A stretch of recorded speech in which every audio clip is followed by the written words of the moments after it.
Hello, trying to bleed out a 2007 Prius Generation 2.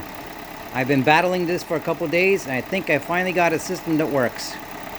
So what I did is I jumped out the relay right there, and by the flip of the switch, that runs the pump that's underneath the heater cooler tank. Well, not cooler, thermos tank, coolant storage tank. Can't think of the word for it. And you shouldn't run it for more than 15 to 30 seconds at a time. I've also had this tube here, and it just goes up and it just allows venting to go that way.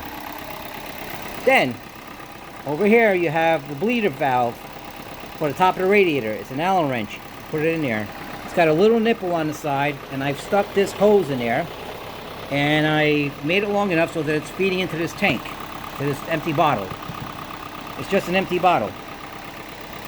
So when I activate that switch, it tends to force bubbles up, and I've got it to a point now where there's very little bubbles coming up. There was a lot of bubbles coming up before.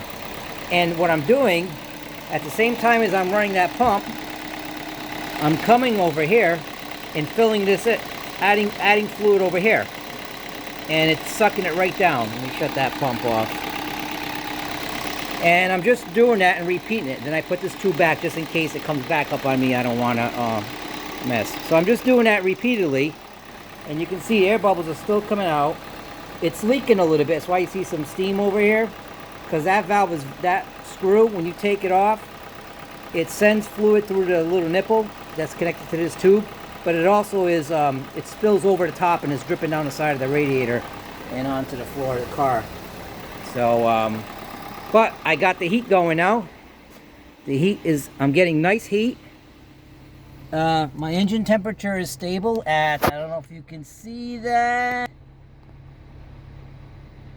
195. I got the car in maintenance mode. As you see that little symbol, I'm running the heater on maximum, and I've got about 20 minutes into this. Sorry about that finger on the screen. And you can see this, practically no bubbles coming. I'll run the pump again and see what comes up of it. And there's still some bubbles coming up. But not much. You can see it's pretty much, there's nothing going on over here. Some bubbles coming up, trying to get them all out. And what I do is I switch jugs. When this gets fluid, I need more fluid to add.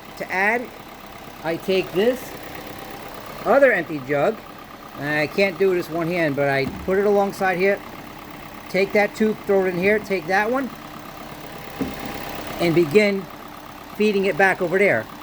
Kind of like round and round. It's reusing the fluid. But what it's doing is getting air out. And you can see it keeps coming out. And I'm going to keep running this until I see no more bubbles coming out.